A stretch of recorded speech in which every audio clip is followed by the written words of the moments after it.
I call you Senior Sage. Thank you, Mr Speaker. Pleased to take a call in this final stage of the Kaikōura Hurunui Emergency Relief, Earthquakes Emergency Relief Bill. Starting, I think, with the Kaikōura Harbour and the significant works that are going to be undertaken there, and would just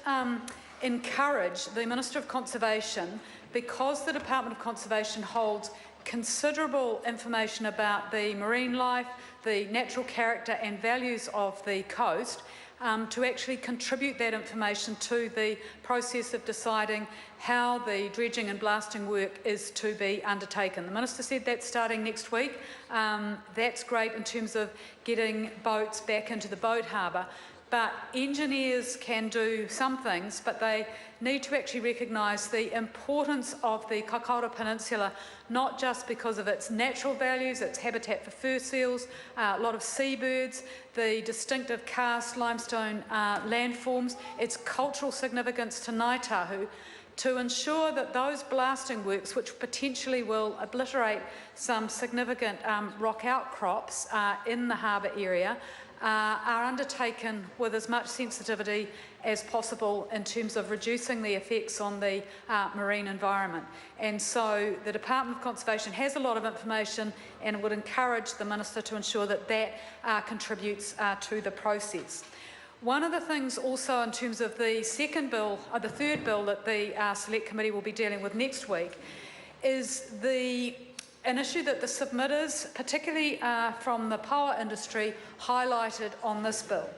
And it was really unclear in terms of official advice what the status is of works that are being done by contractors for the network utility operators in terms of particularly State Highway 1, New Zealand Transport Agency, and the main trunk railway line in relation to spoil.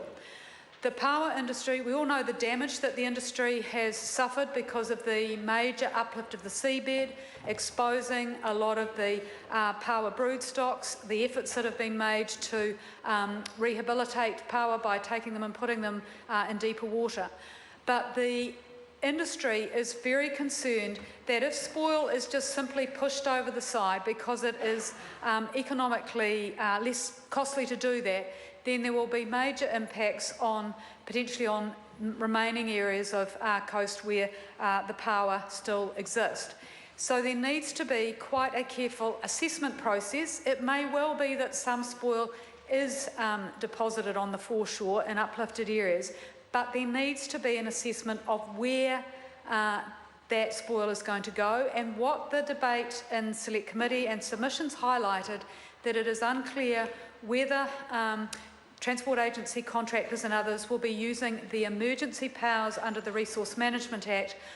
to do that spoil dumping, or whether we need in the third piece of legislation to actually constrain that to ensure that it is done in an appropriate way, and that what may seem less costly and economically efficient in the short term doesn't undermine the reputation that Kaikōura has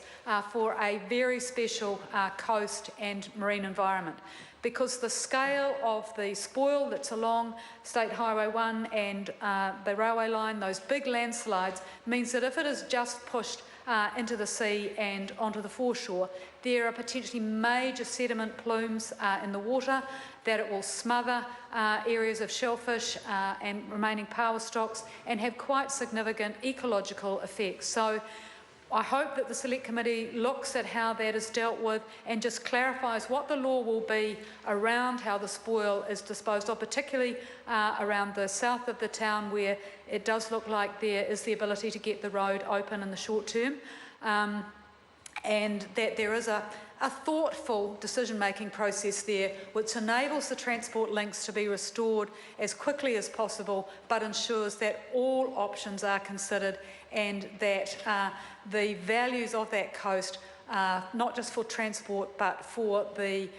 nature tourism industry and for the fishery sector, also come into play in terms of decisions. We're pleased